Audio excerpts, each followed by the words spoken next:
Hey everyone, this is Gnord, and today we have a special guest. Do you want to introduce yourself? My name is Senoy or Hannes, and I've been playing Yu-Gi-Oh for like 2 years now, and I've been enjoying ELFNOTE for a longer time now. So yeah.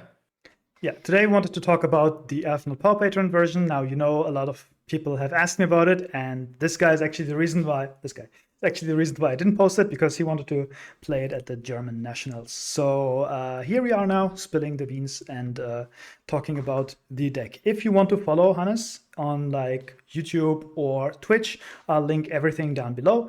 But now let's hop into the deck profile, which is gonna be one for one his list with main deck, side deck, and extra deck. So I'm gonna get the side deck out. And let's start with the main deck. So we start with the ELFNOTE engine, which is not going to be very interesting. We have the 3 Lucina, the 3 Tinia, 3 Regina, 1 Fortuna, 2 ELFNOTE Power Patron, 1 Welcome Home, 1 Rhapsody of Madness, and 1 of the Junoldo. This is pretty much standard. There's nothing really to say about it. Every ELFNOTE list kind of has this. And yeah, I don't think we have to elaborate because we have a lot to talk about, so let's not waste time on standard ratios. Next, we have 2 Vidolium, and we're going to talk about this in a second, but we also have 3 of the Terminus and 1 Medius. Now, a lot of people have been playing 2 Medius, 1 Vidolium. What's your stance on that? I think that Meteos is a card that dies to a lot of hand traps, and the way this deck functioned is that you essentially check for hand traps, and the moment you start with Terminus, you already check for the same hand traps as you check with Meteos, but Terminus is way stronger. So I feel like the Vidolium is just adding new Terminus and gives you more ways to push and more ways to play than Meteos does. I think Meteos is very linear and very like telling what you do with it. But with Vidolium, you can do many things, depending on the game state and in your hand especially. Yeah, speaking of many things, in most lists you only have the Terminus or the Ginolda as a target, but this is the Power Patron list, so we also have, of course, the Vidolia, and we have the Nervedo. Now, this is the minimum package, like 1 and 1, plus another card that we're going to show in a second. Let's just set it here. This is the minimum package for the Power Patron version. There is a lot more you can do as options. Of course, we're going to talk about it later, but this is what we settled on as a minimum package. Do you want to say something about the field spell? The field spell is amazing. I've grown attached to this field spell a long while ago, while everyone else saying this field spell is not that good, it goes minus and whatnot. But the moment you see this in your hand, first of all, the field spell is a starter, extender, board break, push everything you want at a certain situation. Except if you have the cards, for example, the Nervedo in hand already. But yeah, the field spell is amazing, and the attack push also comes up decently often. Like the attack, not the attack push, but the attack down. So yeah, the field budget is amazing. You should include it in this version, especially if you play Vidolium. Yeah, so if you don't know what this does, is you show a big Power Patron in your extra deck, and you summon any monster that mentions it from your deck. So that can summon the Ginoldo, it can summon the little ELFNOTE Power Patron, it can summon the Nervedo, which has puts pressure on the board because it can rank up on the field. Yeah, so it can also add all of these cards. So you don't have to special, you can also just add. If you want, for example, the Ginoldo for the draw, for the cycle, you can just add it, scale it, and then draw. So then we have the Nervedo. This is going to be important for the extra deck, so let's just take the extra deck card out for that. We have the Nerva. So what's the role of Nervedo in this deck? Well, first of all, it's together with Vidolium and other cards. It's a 1-card combo on its own, because you can banish the top 3 cards of your deck, which you don't really want to do at the first time summoning it, but it can essentially function as a first card, as a 1-card combo. But the more important role with the Nerva, obviously, is the capability as a board breaker. This puts, as Gunnar already said, enormous pressure on the field, because the moment it hits the field, the opponent has to interact with it. And it may be an imperm, it may be even like a pop, so it gets destroyed and doesn't summon a Nerva. But even if they try to interact with it and try to remove it from the field, it will land on the face-up extra deck and special summon more from the deck, which essentially can be more extension and whatnot. So just the card alone oozes a lot of pressure, and this is what we're using it for. Yeah, we're gonna go over the bot breaking line after the combos and the deck profile, but this just does a lot. So why is the Archmage Vandalism in this deck? It's a bit of odd card having an Archmage card here. Well, if you have followed Norgard takes on ELFNOTE and stuff, he said that Terminus is a really broken card in this deck. And the reason for that is simply because we have a card in the extra deck, which is Archmage Non-Finito. I guess you can review it now. So what Non-Finito does is usually in these Power Patron decks, it sets the counter trap, which makes you able to push through hand trap and whatnot. But in this deck, we're using it for a very different purpose, because this deck can already push through hand trap pretty good, and it does not die to Nibiru, Hydraulics, or most other hand traps that easily. So we're just setting the Archmage Vandalism Assault from the deck, which you can see here on the screen. And this card adds Meteors, which means that one Terminus gets you to literally everything you want. There's even combos where you draw a couple of cards, which you can do post-side to grab your Solemn Judgment and whatnot. But yeah, this combo is amazing, and Non-Finito enables this. We're gonna show off the standard combo with Terminus after the profile, but basically the start of the combo is gonna be Non-Finito, and Non-Finito gets us the Vandalism. So that is the Power Patron part of the deck. Very small. Again, you can play a bigger engine. We're going to talk about that later, but for now, this is the smallest engine, and it already gives you a lot of areas to push. Now for the non-engine. We have a lot of that. So you decided on hand traps. I'm going to just lay them out here, and then I'm going to talk about it. Of course, we play Fitzgerald's Harmonia, which is a big reason to play this deck. Also worth noting is that Harmonia is better in the small Power Patron engine, whereas if you play a big engine, it's getting worse, because then you can't fusion summon. You can fusion summon, but you can't use the effects, or you can't use. You can't Xyz summon if you go Jupredo or anything like that. So beware of that. We then have the 3 Fuvalos.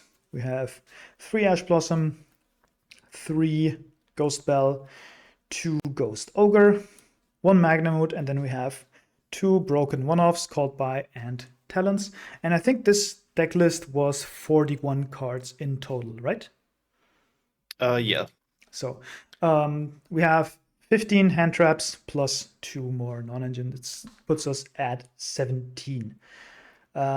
First, I wanted to ask, what is your opinion on going full hand traps? We've seen like a lot of players, for example, in Cool Tune, go like some hand traps like Ash plus like Ash, Bell, Harmonia, and then the rest is breakers. So instead of the Fuva and these here, I think the Magnamut was still in, play some breakers. Have you thought about that approach?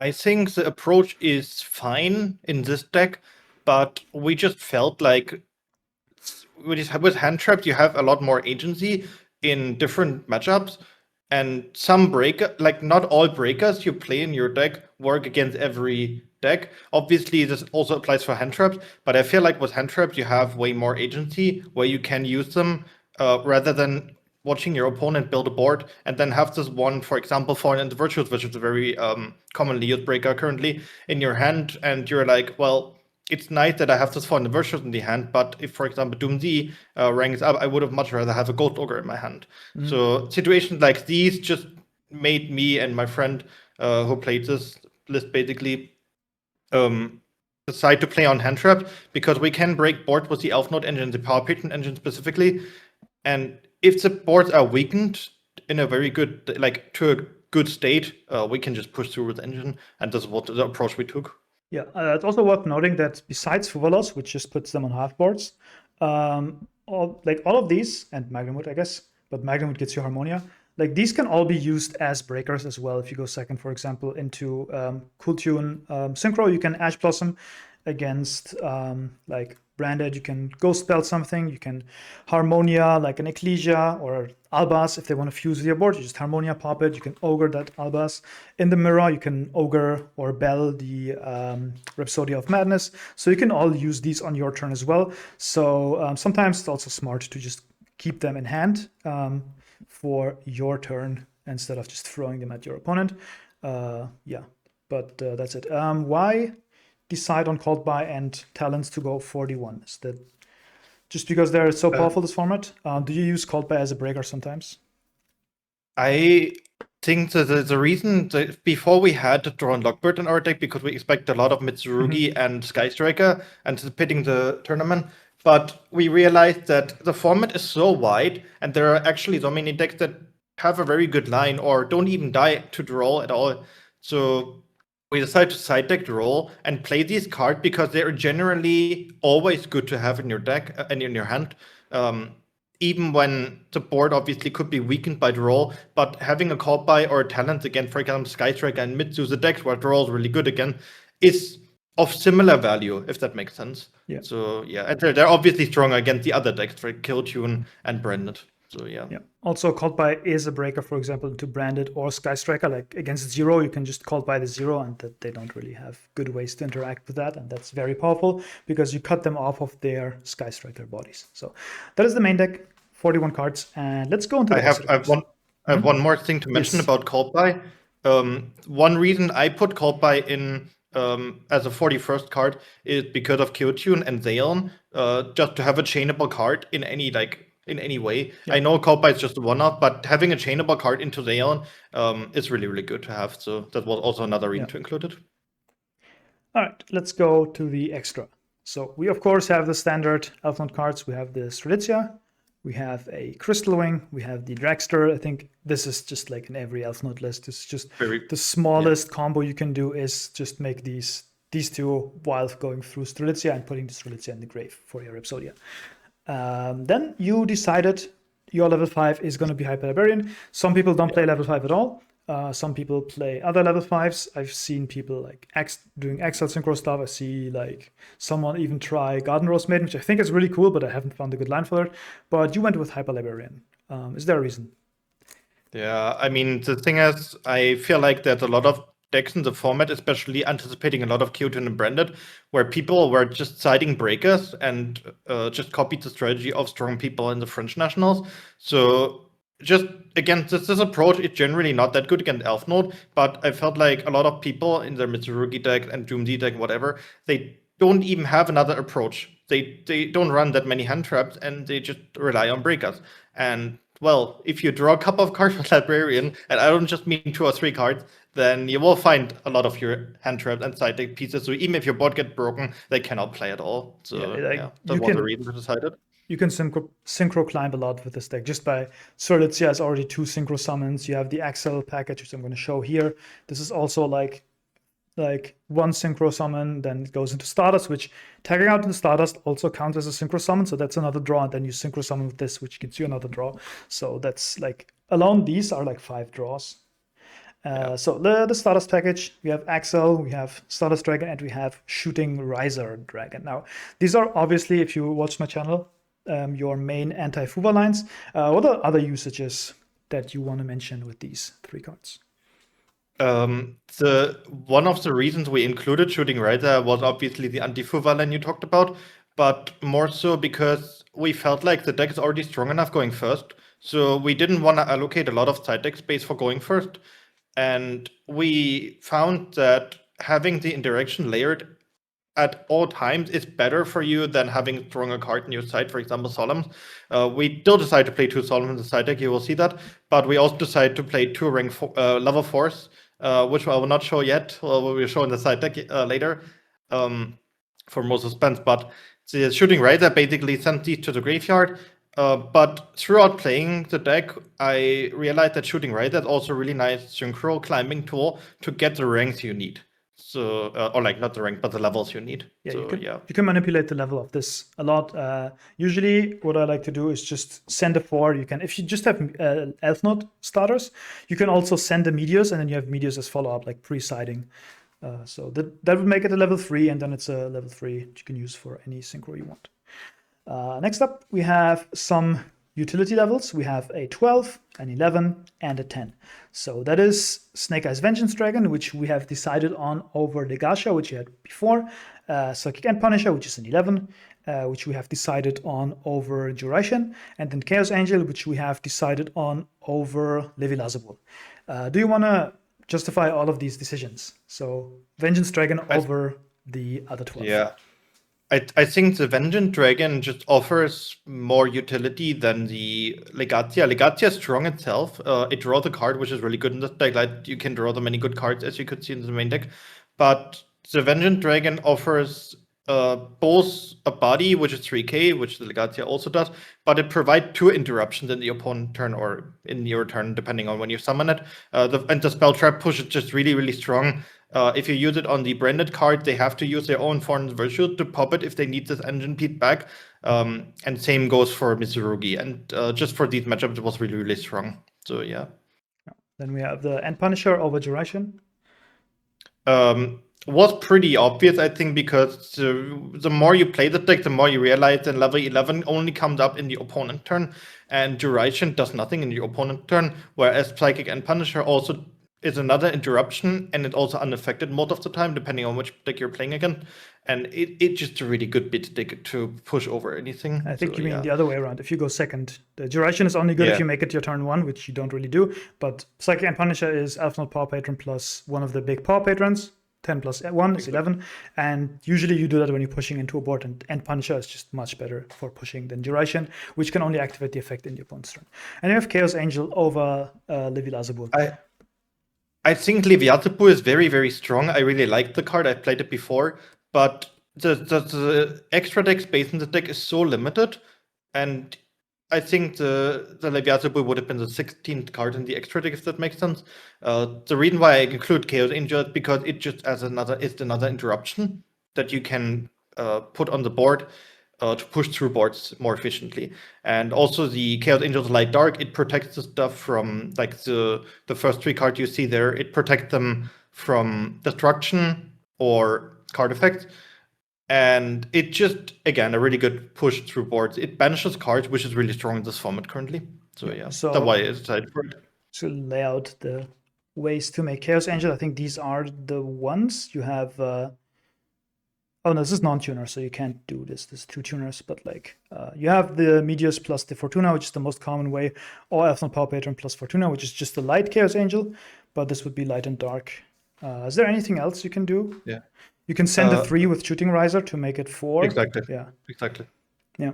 I want to mention that, yeah. The Shooting Riser, that's like one of the main ways going second I go into Chaos Angel, because most often you have to use the Power Patron or the Meteors for other things, and then you gotta use the Shooting Riser in order to synchro climb through to the Chaos Angel. There's also one very specific case. I don't know if you've done that, but like if you go with the Hyper Librarian line and you made the Dragster, and you also have the Axel Synchro. Once you use the Dragster, it turns itself into a level 5. So then you can, in your opponent's turn, use the Axel Synchro Stardust, summon a Stardust Dragon, and then Synchro 5/5 into a Chaos Angel, and this is going to be light and dark. Did that happen for you a couple times, or? It happened for me actually twice, yeah. Okay. So I'm glad you mentioned it. So yeah, don't forget the level modulation of the Dawn Dragster. So next up, and the extra, we have our Harmonia targets, which is just going to be 2. We have the Malong and the Ignista for space reasons. Packbit is obviously not bad, especially when if more people start playing Power Patrons, the pure Power Patron, the one that summons Amorphages, we might go to Packbit, because if you Packbit, push something in the Pendulum Zone, they cannot Pendulum Summon anymore, so they're just locked out of monster effects after they used Beyond the Pendulum. And that obviously is game over for them if you have Harmonia.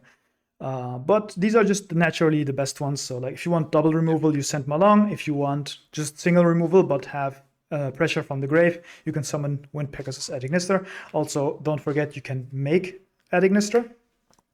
Yep. If like it's just a generic 7, and this is a spell trap pop, so you can just pop a back row, and then you have this, and once this goes to the grave, you have another way to pressure. Did you hard make Malong at any point? I made it 3 times, and all 3 times to out Di-Fi. It worked 2 times, and the other time it got destroyed before. So yeah, a lot of people don't respect it, which is really nice. I mean, the Malong. Did you make them hard make the Malong? I never hard made Malong, but I just want to mention that we thought about Packbit, but the problem with Packbit in this version specifically was that sometimes you literally need the whole hand to break a board, and during the time you want to make Packbit, you cannot afford to throw a hand away because you don't know your top deck, because hands in the deck work that if you draw a certain top deck, sometimes all the engine pieces make sense to break a board perfectly. And so, yeah. We just took Malong as a safe option here, and it worked out pretty well. I just wanted to note, you can sometimes hard make Malong if your opponent has Cool Tune RS, and you have Medius. You can Medius summon the ELFNOTE Power Patron, and Power Patron will be level 2 because of RS. So you can use Medius plus the ELFNOTE Power Patron to make Malong to get any synchro off if you want to do that. And then you have a Malong on the field, which can also level modulate. And also, once it goes to the grave, it bounces something. So keep that in mind when playing into Cool Tune.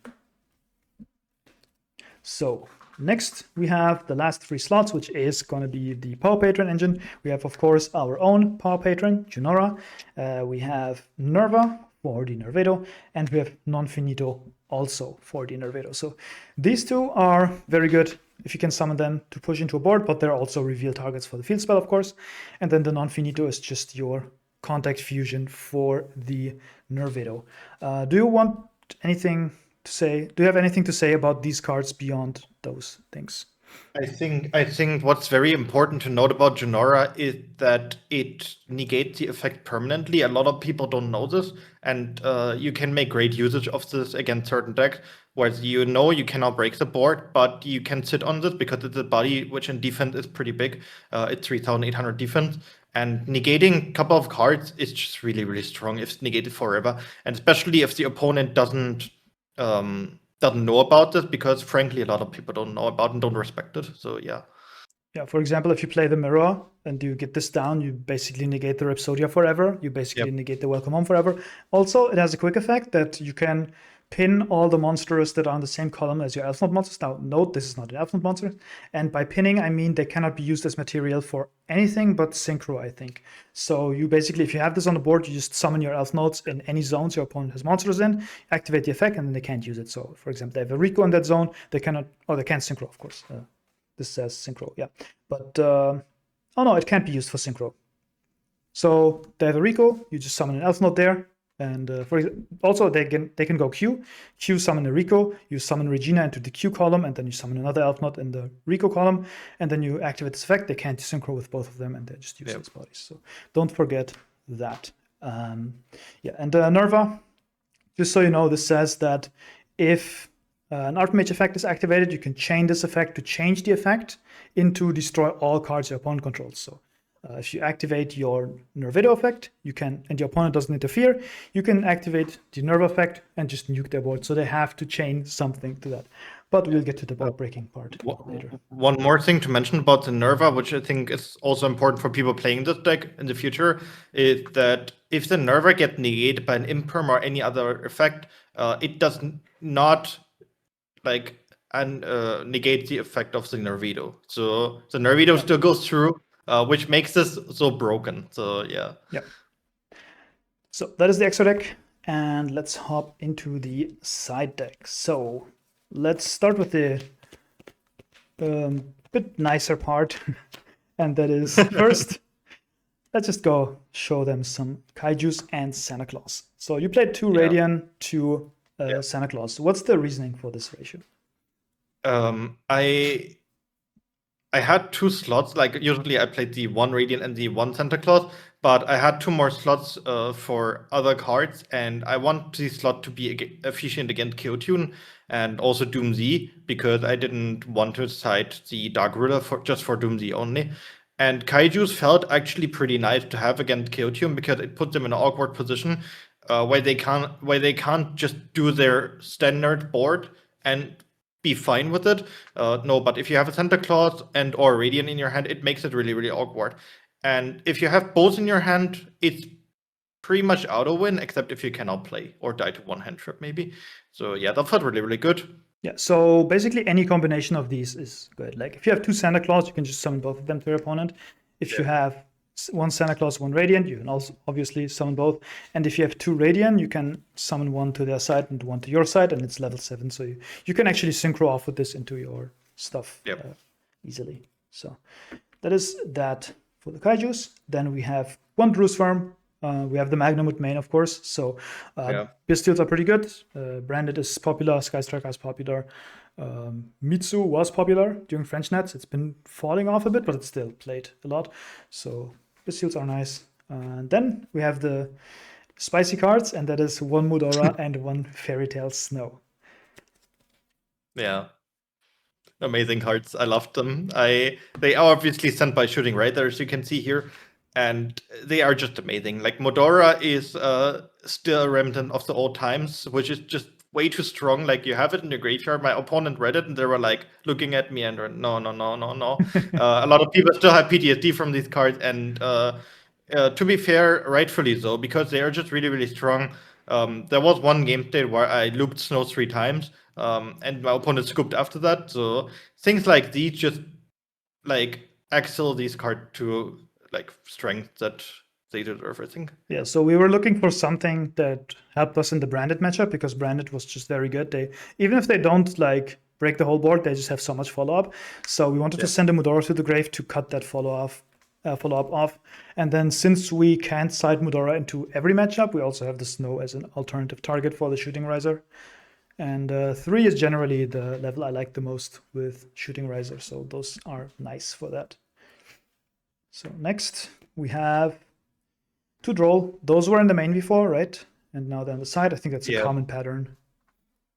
And I think that was the best decision, because I played so many matchups. Like there are so many decks that don't necessarily die to draw. Like Doom Z still does a really, really strong board under draw. Even Striker, you'd think that this deck dies to draw, but apparently you just set 4 cards and 2 of them are Forbidden Droplet, Forbidden Crown, and 1 Widow Anchor, and then you cannot play.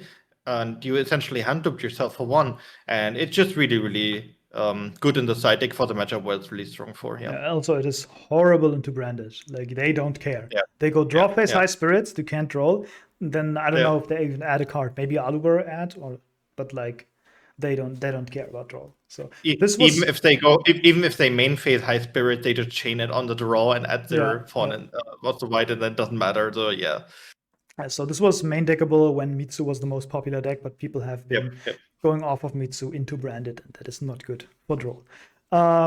Speaking of branded and Sky Striker, we have 3 Storm, 1 Duster.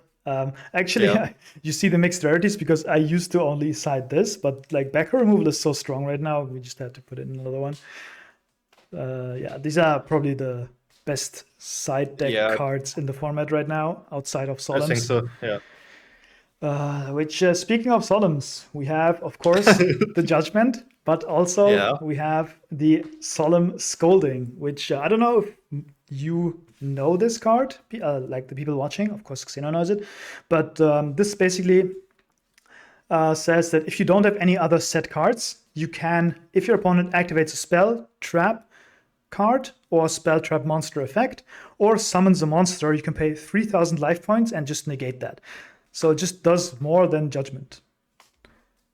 Which is really strong. And the reason I even played this card because of Knogard, and it came up a lot of times actually. Thank you for that. I appreciate it. So basically, if you draw both of them, you can set them. First, you have to use the Judgment on whatever. Of course. You are at 4,000 life points. Then use the Scolding. Now you're at 1,000 life points. It's not the best place to be in, but you just resolve to Solemns. I hope you win that game. But generally, we just wanted another Judgment type card, because there is Accusation, but we are decent into breakers. What we do like more is just negating summons, because it takes out so much tempo from your opponent, negating a summon, and that's just more flexible. Like you don't have to negate a summon, you can also negate a breaker or whatever, and it's just the most flexible 2 Solemn cards. I also want to say that these 2 Solemns, they may just look like one-offs in the side deck, but if you take into consideration that especially in the game where you side these Solemns in, you go through the TG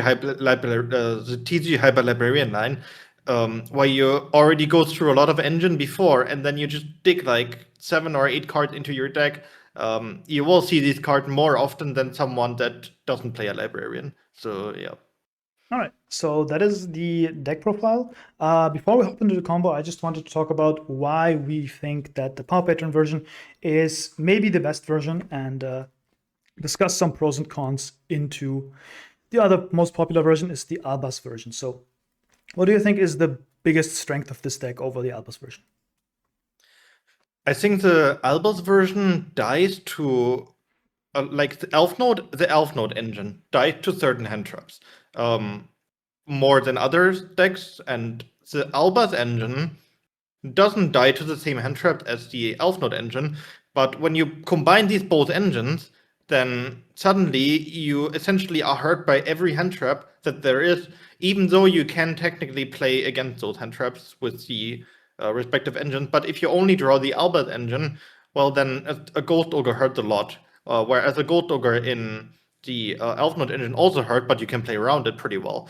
And so the Power Pattern engine just, if you Ghost Ogre the Vidolium, sure, thank you, I got another 1-card combo now. And so it's more, I think it's more, it's stronger to play these engines together, I feel like. It just felt stronger, and the end border provides are on a similar level as Branded. So yeah. So basically, also these are part of the same lore, so they kind of work together. So you're just playing an extra engine, which is part of the same archetype, kind of. Another thing that I think this deck has over the Albaz engine is that going second, what you want to do, what your game plan going second usually is, you want to force interactions, and once they are out, you want to ELFNOTE combo. The issue with the Albaz engine is that Albaz, Fallen of the White Dragon, locks you into level 8s. So you cannot use it to push into a board. So the way the Albaz version works is you use ELFNOTE stuff to force direction, then you go into Albaz and try to resolve that, which is still a game plan, but this is an ELFNOTE deck. You kind of want to set up the ELFNOTE board, and just resolving one Tinia, one Lucina already gets you to a board that your opponent has a hard time breaking after you played into a board. So this is more natural as a board breaker approach for that. Yeah, I agree. I also think that the majority of games where you break boards, they more so look like that you try to touch the board a little bit, and then you set up your own Crystal Wing, your own Dawn Director, your own trap, and then you play from there, and that's usually enough because that already has a lot of interaction on itself. Yeah. And yeah, the Branded engine cannot do it that well. Now, of course, we don't want to just talk about how good this deck is. I also want to discuss what the Albaz engine has over this, and that, for one, is A, the grind game. I think Albaz just has a better grind game because Ecclesia is so broken. And B, Albaz is better into Droll, which is not as relevant anymore since Droll has been moving into the side deck. And lastly, what's important is that Albaz version has a bit more synergy with these two non-engines, being Magnamut and Harmonia. Because Magnamut on this list only searches Harmonia, which is a powerful card, but in the Albaz version, it can also search Fallen of the White. And then Harmonia in the Albaz version can send Luluwa Lilith, which in the end phase can summon Ecclesia, which applies a ton of pressure on your opponent. It's probably the best Harmonia that we have in any deck, because we just can do that, or the normal Harmonia stuff. Or what also the Albaz version can do is do the thing where you Harmonia, send Ecclesia, because you have Fallen and the Virtuous in hand, and then on your turn you either Fallen the Virtuous, send Albion, pop a card, and then your Ecclesia is live in the grave to shuffle. Or because you have an Ecclesia in the grave, you can use Fallen the Virtuous to revive a monster from any graveyard. So the Albaz version has a lot of neat little interactions with these two cards. So depending on what of these pros and cons you like more, you can decide on a list. I personally like this version more because I like engines that are good going second. Plus, the Albaz version end board is really strong, and I don't like it when my board is just infinitely full. So this also does a good enough board to win games. And sometimes you just draw a lot of cards, and drawing cards is fun. But that is it for the pros and cons. Let's show you a combo. So now we're going to show you a 1-card combo. This is going to be the maximum draw combo. Of course, you can play it less greedy depending on what reads you have, what matchup it is, and what you fear, etc., etc. So we're just going to show you the maximum potential, just so that you know what you can do, and then you can cut off from there whatever you feel like is not needed. But we have a Terminus and a discard. So we're going to use the Terminus, and this is going to send the Nervido and add us a Vidolium. So this checks for Ash and Droll. So we're going to then scale the Vidolium and use the effect to revive our Nervido. This is going to put the Vidolium on the extra deck, and that's going to trigger it to search you a card, either the Vidalia or a Terminus, whatever you want. Of course, you have already used the Terminus, so let's use the Vidalia here. Now, the neat thing is, even if you don't have any spells in hand, you now got a spell in hand due to the search. So what you can do is you can contact fuse with the Nervido into, I'm going to put these aside, for a non-finito, and now you have some chain links. How would you order these chain links? You have the chainlink 1 Nervido, which special summons from the deck, and the non-finito, which sets the Archmage continuous spell. But if you want to play around, for example, Futurolith Harmonia, you can use the non-finito first and then special summon from the deck with a Nervido. So the opponent doesn't have a way to use the Futurolith here. So, yeah, so basically we already checked for Ash with the Terminus, and we haven't checked for Harmonia yet, so we rather play around it by not doing it here. So we're going to go Chainlink 1, Finito, Chainlink 2, Nervido. This will summon a ELFNOTE Power Patron, and the non-finito is going to set you a Vandalism. Now here you have some options. You can either work with this and keep this as your joker to grab Meteors and normal summon it, or if you want to go the greedy maximum draw line, you're going to activate it right away, grab your Meteors, and then go normal summon it.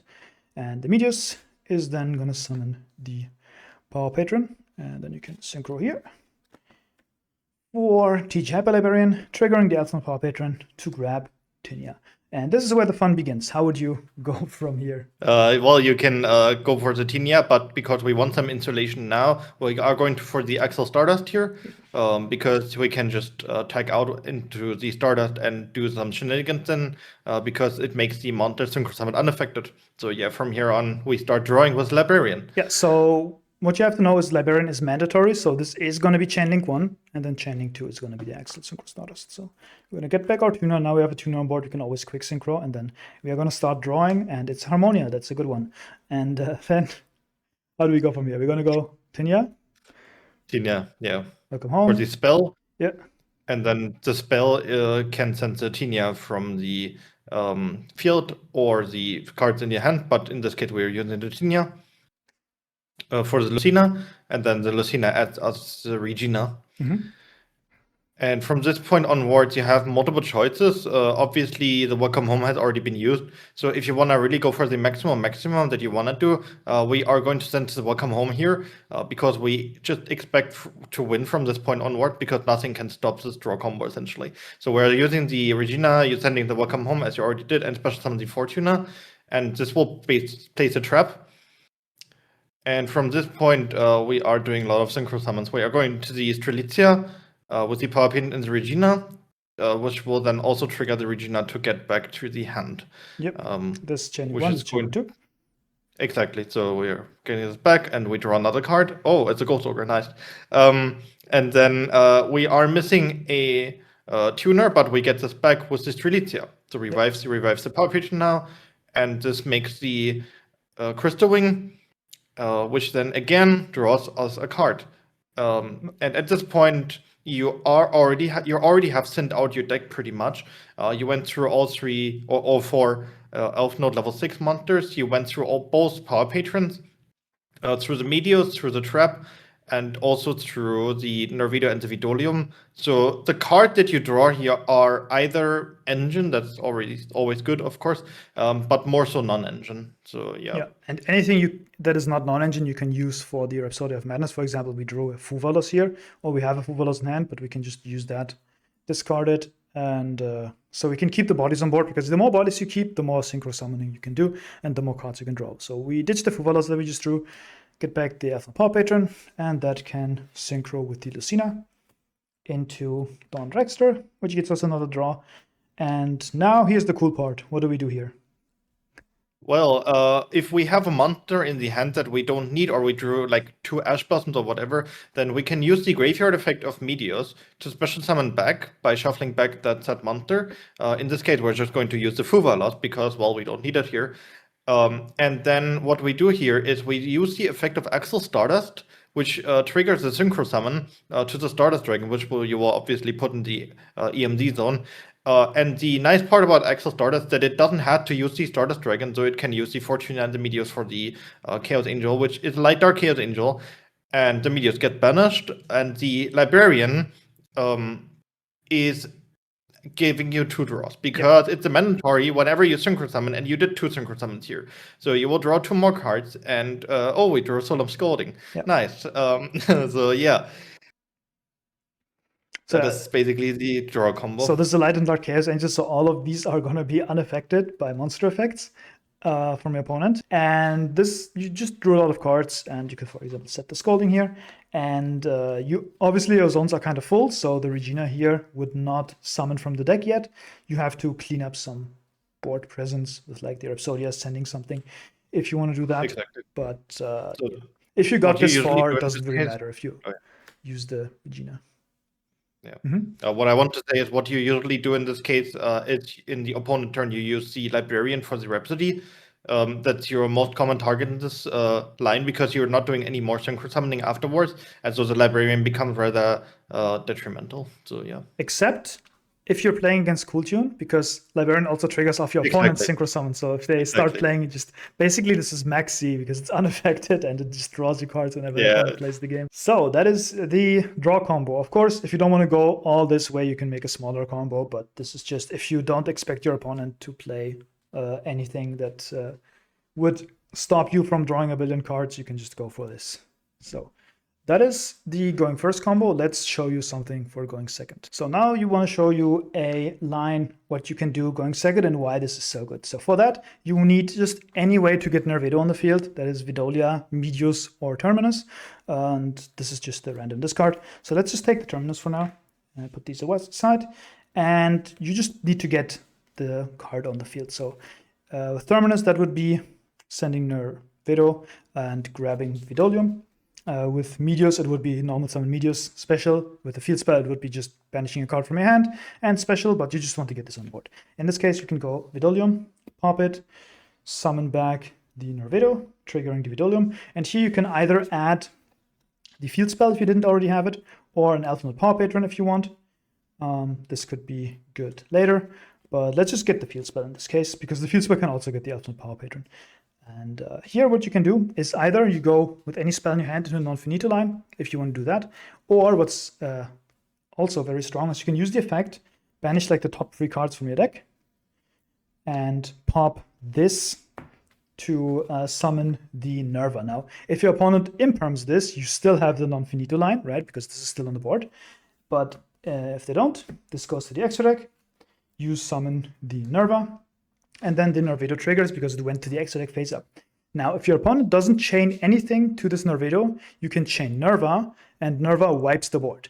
If they chain something to the Nervedo, you get the Nervedo effect. If they negate the Nerva, you also get the Nervedo effect. So let's say they negate it. You can still get the Nervedo, and you can summon from your deck an ELFNOTE Power Patron or a Junoldo. Let's take the Junoldo for now, and you can use the Junoldo and do the same thing. You can banish 3 from your deck and pop this card to summon the Junora, which on summon would negate the whole board of your opponent. And now you have 2 level 10s on the board with huge attack values, plus you still have the Vidolia on hand. So if this negates the opponent's whole board, you can activate Vidolia, banish a card from your hand, summon the ELFNOTE Power Patron, and make a Psychic End Punisher. Also, if your opponent interacted with you before you get this far and you just have a negated Nerva on the field, again, you have the Vidolia on the hand, so you can activate it, banish card, summon this, make Psychic End Punisher, and push that way. So just with a few cards, you have a lot of pushing potential here. Is there anything else you want to add to this interaction? One more thing to mention is that if you start with Terminus and you have it in the graveyard, it has a very, very strong effect in the battle phase that can be used very nice in this, in this instant of breaking board, which is banishing face down. It's a very, very strong mechanic. If you activate Terminus, only Power Patron monsters can attack.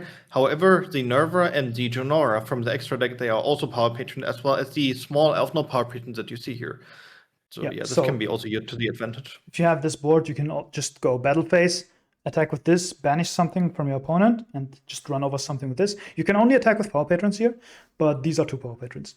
Another thing worth noting, if you play a bigger Power Patron engine, you can also decide to play rank 10, which would be useful here for example, a Varudras, but this couldn't attack. It would be probably better to play a rank 10 that is just removal, because after you did that, then you can, because these are all these 3 typings, you can shuffle them back once these are in the grave to just summon the Vidolium with 5000 attack unaffected. Banish the whole graveyards face down. So if you play a bigger engine, you can definitely play around with that interaction. But that's just basically how this engine pushes into board while also getting you to your ELFNOTE engine, because once you get this on the board with one of your patrons and make Punisher, this also adds Utinia if you didn't already banish it. And you should have enough ELFNOTE engine in your deck, even though you banish 6, to do something resembling a board, because the tuner is already in rotation. So that is it for going second. And let's hop into the last segment of this video. So lastly, we wanted to talk about options. This version of the deck is a bit underexplored. We have played with a lot of cards, but we decided to play a small Power Patron engine. But there is a lot of things you can do with a bigger engine. So we have some cards to talk about. The first one is Nervido. Yeah, so you can technically play multiple Nervidos because that allows you to have more pushes and also more insulation from hand trap via the counter trap. And just in general, the Archmage extra deck monsters are really, really strong, like for example, Non-Finito and Nerva. And having multiple Nervidos just makes it so in certain game states you can technically do whatever you want, most likely. But Nervido is also a more brickier card, and sometimes you cannot really do anything with it. This deck doesn't play that many spells, just like Archmage does, for example. So putting in more Nervido also needs to have more spells in the deck, in the form of either Fawn and the Virtues or other breakers, in my opinion. But yeah, talking about the counter trap, I think the counter trap is very strong, obviously, but my biggest issue with the counter trap versus the Archmage Continuous spell was that you cannot set the counter trap from the hand.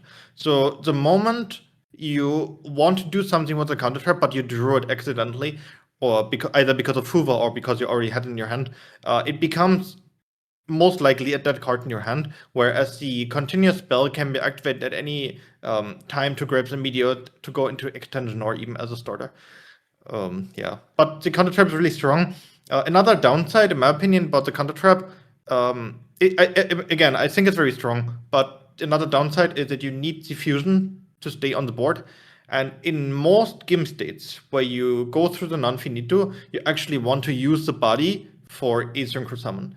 But with the counter trap, you cannot do that. So yeah, that's the reason why I ultimately decided against the counter trap. Yeah, so I wanted to add on to the Nervido. I think Nervido at 3 has potential if you play like a hybrid breaker build, because then you have a lot of spells and then you can just send the Nervido from hand and that's a starter, or it can send the recapture, which if you play 3 Nervido makes more sense to run recapture because you have more consistency to get to it.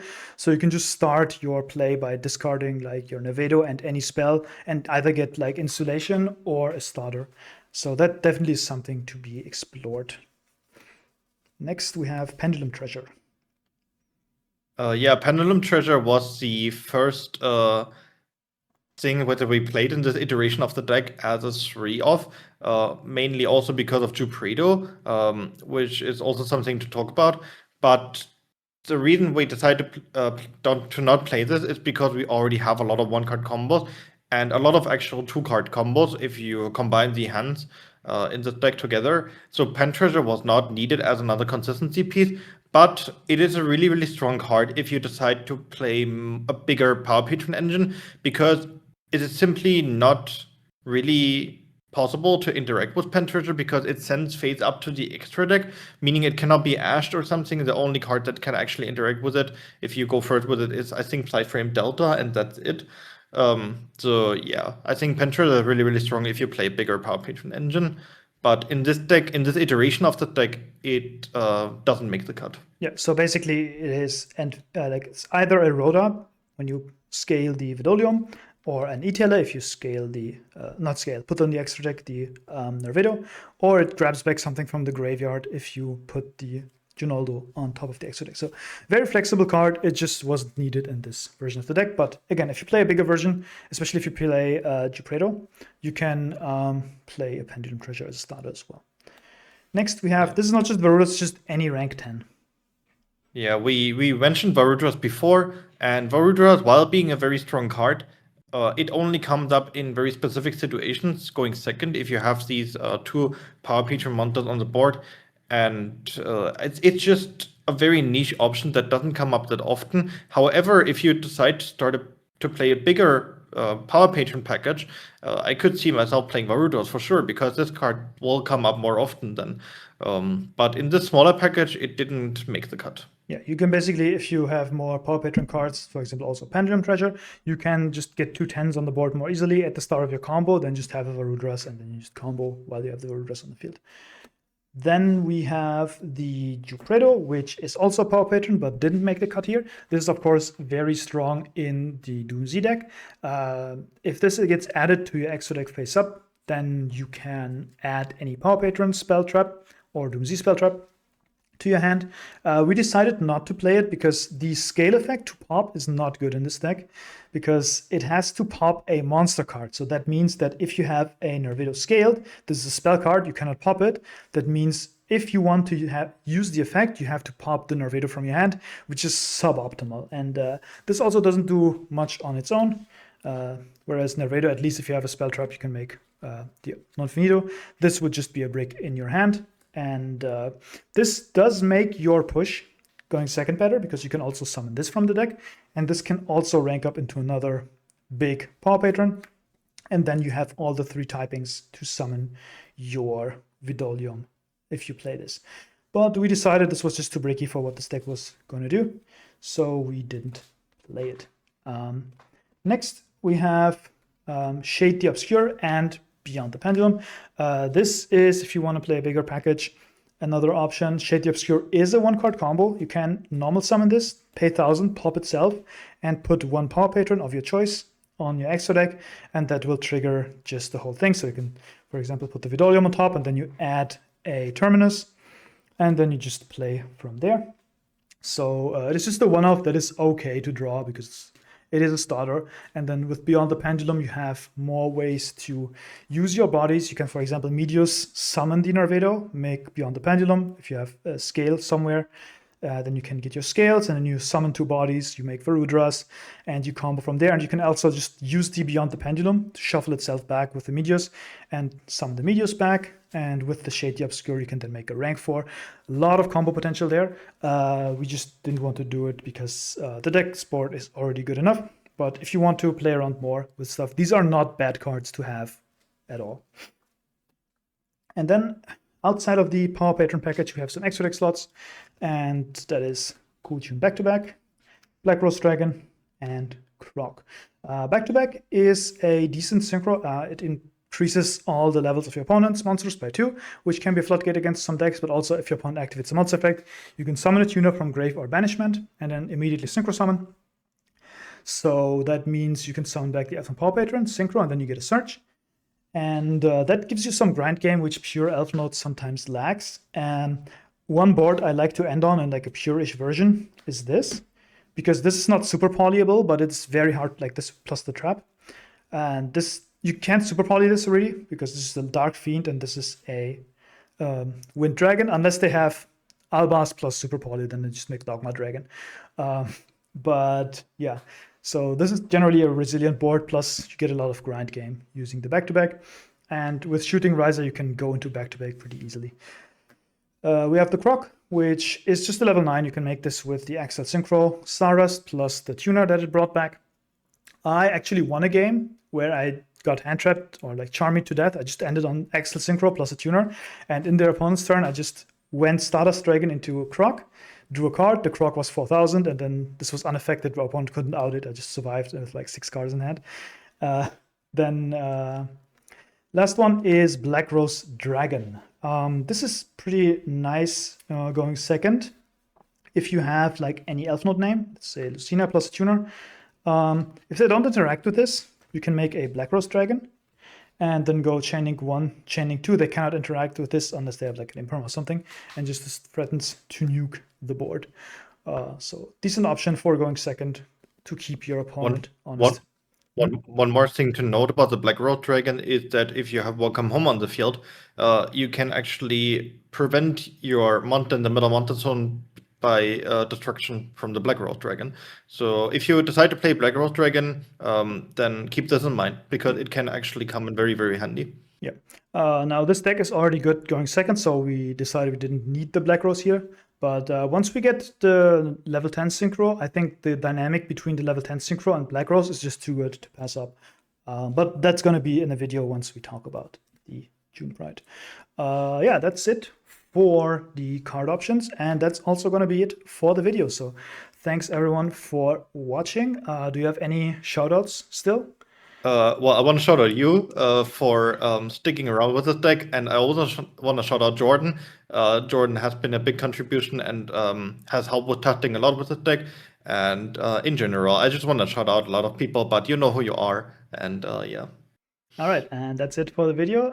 If you want to talk about this deck, you can join the Discord. Zeno is also there, so you can just go talk to him there. If he's online, you can talk to me if you want. You can talk to other people. There's a lot of people who have been joining. Yeah, so it's going to be fun. But until next time, see ya.